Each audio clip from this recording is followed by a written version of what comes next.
नमस्कार दोस्तों, आपका स्वागत है मेरे चैनल बीसी ट्यूशन पर। आज मैं आपके सामने लेके आया हूँ इंग्लिश ग्रामर।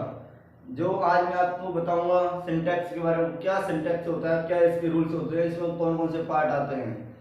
और आइए चलो सीधे चलते हैं बोर्ड की तरफ।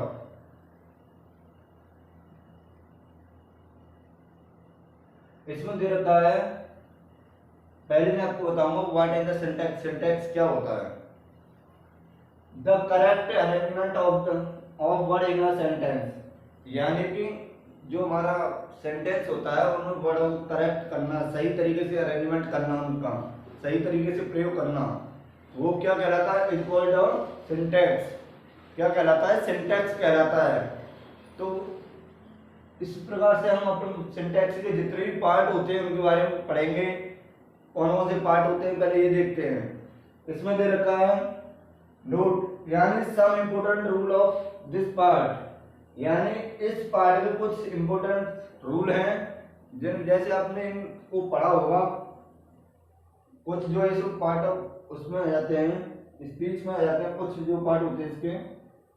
अब देखिए, आपको थोड़ा सा रूल्स के बारे में बता देता हूँ, इसमें कौन कौन से रूल्स को आपको पढ़ना है। जैसे इसमें दे रखा है पहला रूल्स ऑफ आर्टिकल, यानी आर्टिकल के रूल्स भी पढ़ने हैं आपको। रूल्स ऑफ नाउन, जो नाउन के रूल्स है वो भी पढ़ने हैं। द प्रोनाउन, प्रोनाउन के भी जो रूल्स है वो भी पढ़ने हैं। एडजेक्टिव के रूल्स है वो भी पढ़ने हैं आपको। वर्ब यानी वर्ब के रूल्स है वो भी पढ़ने हैं आपको। रूल्स ऑफ एडवर्ब यानी एडवर्ब के जो भी रूल्स हैं वो भी पढ़ने हैं। रूल्स ऑफ प्रीपोजिशन, प्रीपोजिशंस के जो प्रीपोजिशंस होती हैं हमारे, उनके रूल्स भी पढ़ने हैं। रूल्स ऑफ कंजक्शन, यानी जो कंजक्शन होते हैं हमारे, जो वर्ड्स होते हैं उनके बारे में पढ़ना है। तो ये जो हमारे 8 पार्ट है, इन 8 पार्टों में आपको इस जो सिंटैक्स में कराया जाएगा और इन्हीं के बारे में बताया जाएगा। जिसमें पहला जो पार्ट होगा वो होगा आपका rules of article. Rules of article के बारे में आपको सभी प्रकार के जितने भी रूल्स होते हैं उसके सभी को बताया जाएगा। जो आपका इंटर लेवल तक की ग्रामर से होती है, कंपटीशन के हिसाब से नहीं, केवल इंटर लेवल के हिसाब से आपको रूल्स के बारे में बताया जाएगा। थोड़ा इंतजार कीजिए, आइए सीधे चलते हैं बोर्ड की तरफ। आर्टिकल के बारे में कौन सा है? जो फर्स्ट पार्ट मैंने कराया था, आपको लिखाया था मैंने आर्टिकल। देखिए उसके बारे में, आर्टिकल क्या होता है, क्या इसकी विशेषता होती है। देखिए आप, इन इंग्लिश यानी अंग्रेजी में ए एंड द से आर्टिकल, यानी इंग्लिश में जो अंग्रेजी में ए एंड द को क्या कहते हैं? आर्टिकल कहते हैं। 2 टाइप्स ऑफ आर्टिकल, आर्टिकल के 2 प्रकार होते हैं।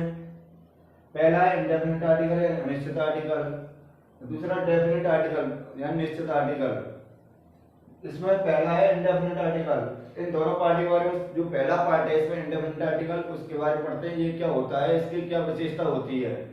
तो इसमें रहता है indefinite article a and an change to indefinite article, यानी ए एंड एम, यानी ए और एम को क्या कहते हैं? इंडेफिनिट आर्टिकल कहते हैं। जो ए और एम होते हैं ये क्या होते हैं? इंडेफिनिट आर्टिकल होते हैं।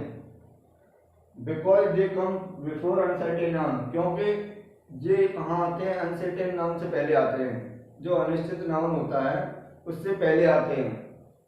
एग्जाम्पल देखिए, आई सो अ बॉय, यानी आई सो अ बॉय, मैंने एक लड़का देखा, मैंने एक लड़का देखा, मगर ये सुनिश्चित नहीं है कि कौन सा लड़का था, कोई जान पहचान नहीं, बस मैंने एक लड़का देखा।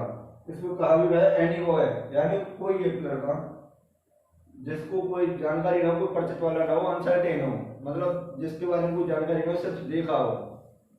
इसमें लड़का ही सो एनावल, मैं उसने एक उल्लू देखा, उसने एक उल्लू देखा, तो उसको भी जानकारी नहीं है कौन सा उल्लू, क्या नाम हो, कैसे, मतलब कौन सी प्रजाति, क्या है, मतलब उल्लू देखा बस ये है। उसको ये पता है कि हाँ सा उल्लू देखा है, और कुछ भी नहीं पता। ही सो एनावल, यानी कौन से उल्लू की बात हो रही है।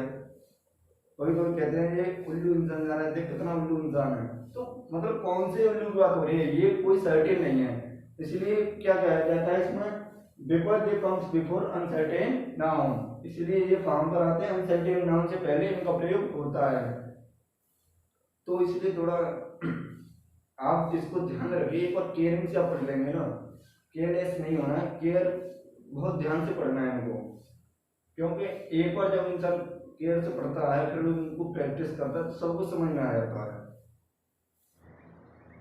देखिए आपके सामने एक पॉइंट दिया हुआ है, इसमें पॉइंट है a and an usages with the singular countable noun not use with the uncountable noun, यानी जो हमारा ए एंड एम का यूज होता है किसके साथ होता है, सिंगुलर काउंटेबल नाउन के साथ प्रयोग होता है, यानी जो काउंटेबल हो और सिंगुलर हो।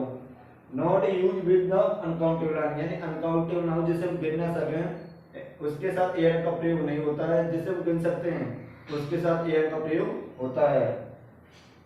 एग्जाम्पल देखिए, a chair is made of wood, यानी जो एक कुर्सी है किससे बनी हुई है, लकड़ी से बनी हुई है। तो इसमें जो चेयर है क्या है, काउंटेबल है, क्या है, काउंटेबल है।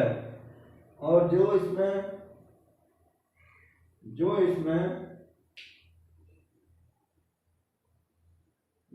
दे रखा है वुड, वुड क्या है, अनकाउंटेबल नाउन है। तो वुड से पहले आपने देखा होगा आर्टिकल का प्रयोग नहीं है, और चेयर से पहले क्या है, ए आर्टिकल का प्रयोग है। तो इसमें यही कहने का मतलब है, उसका जो पॉइंट है उसमें कि जो अनकाउंटेबल नाउन होता है जिसे हम गिन ना सकें उससे पहले आर्टिकल ए और एन का प्रयोग नहीं करते हैं। जैसे आपके सामने एग्जांपल मैंने बता दिया है। तो आप अब देखिए अगला पॉइंट है हमारा, अगला जो हमने बताया था पार्ट, उसका जो सेकंड वो होता है डेफिनेट आर्टिकल, जो पॉइंट होता है उसका डेफिनेट आर्टिकल के बारे में बताएंगे। The is a definite article, the जो क्या है हमारा डेफिनेट आर्टिकल है, because he uses with before certain noun, क्योंकि इसका प्रयोग जो होता है किससे पहले होता है, सर्टेन नाउन से पहले होता है। उसमें क्या था, अनसर्टेन नाउन से पहले किसका प्रयोग होता था, अनकाउंटेबल नाउन। इसमें काउंटेबल है इसलिए मतलब जो डेफिनेट आर्टिकल है इसमें सर्टेन नाउन से पहले प्रयोग होता है। इंडेफिनिट में क्या था, अनसर्टेन नाउन। जैसे एग्जांपल दिया हुआ है इसमें, I went to meet the teacher, यानी मैं टीचर यानी अध्यापक से मिला। कौन से अध्यापक की बात हो रही है, the teacher of our class, the teacher of our class, यानी जो हमारी क्लास के अध्यापक थे मैं उनसे जाकर मिला। मतलब इसमें सुनिश्चित कर दिया गया है कि भाई मैं जो मिला था वो हमारी क्लास के अध्यापक थे, हमारी क्लास में पढ़ाते थे, उनसे मैं मिला था। इसमें सर्टेन है मगर इसमें अनसर्टेन था। अनसर्टेन क्या था, तो चेयर में मेड ऑफ वुड, यानी जो कुर्सी बनी हुई है किससे बनी हुई है,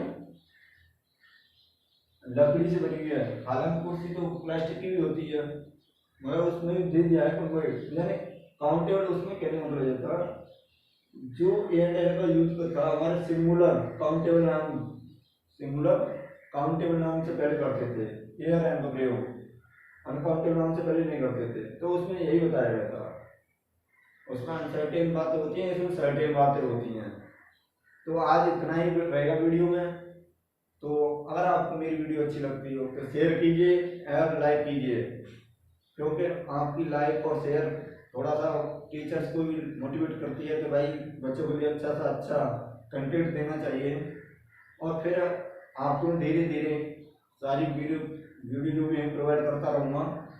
तो आज मैंने बताया है आर्टिकल के बारे में, और जो इसके मेन रूल हैं, ए का प्रयोग कहाँ पर किया जाता है, कैसे कैसे किया जाता है, एम का प्रयोग कहाँ किया जाता है, किनके साथ किया जाता है, द का प्रयोग कहाँ किया जाता है, किनके साथ किया जाता है, तो वो मैं अगली वीडियो में बताऊंगा। आज सिर्फ इतना ही, मुझको दीजिए इजाजत। धन्यवाद, thank you, best of luck.